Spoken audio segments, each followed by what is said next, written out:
আজকে যে বিষয় নিয়ে আলোচনা হবে সেটা হচ্ছে শপথ। মানে সাংবিধানিকভাবে কে কাকে শপথ করাবেন এবং কে শপথ নেবেন সেই বিষয়গুলো সংবিধানের তৃতীয় তফসিলে নির্ধারণ করা আছে। সাংবিধানিকভাবে সংবিধানে উল্লেখ আছে ৫ জন ব্যক্তি শপথ করাতে পারেন, আর এই ৫ জন ব্যক্তির মধ্যে প্রধানত এখানে তিনজন হচ্ছে উল্লেখযোগ্য।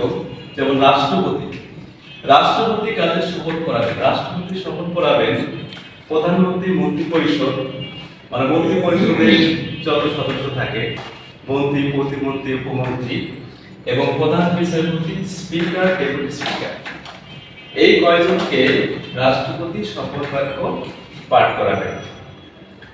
আর স্পিকার শপথ বাক্য পাঠ করাবেন রাষ্ট্রপতি এবং সংসদ সদস্যকে, এবং প্রধান বিচারপতি শপথ বাক্য পাঠ করাবেন অন্যান্য বিচারপতি, প্রধান নির্বাচন কমিশনার এবং অন্যান্য নির্বাচন কমিশনার, সেই সাথে মহাহিসাব এবং পিএসসি চেয়ারম্যান এবং পিএসসি অন্যান্য সদস্যদের শপথ বাক্য পাঠ করাবেন।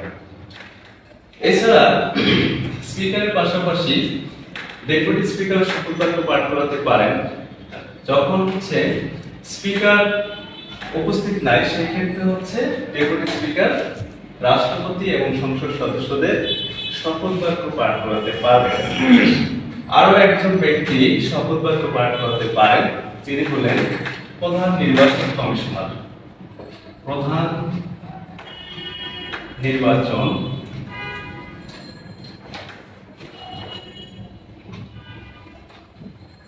কমিশনার নির্বাচনের পরে গেজেট হওয়ার পরে যখন স্পিকার সংসদ সদস্যদের 3 দিনের মধ্যে শপথ বাক্য পাঠ করাতে পারবেন না, সেক্ষেত্রে শুধু প্রধান নির্বাচন কমিশনার সংসদ সদস্যদের শপথ বাক্য পাঠ করাতে পারবেন। তাহলে আজকে উল্লেখযোগ্য বিষয়গুলো কে কাকে শপথ বাক্য পাঠ করাবেন এবং কে শপথ নেবেন।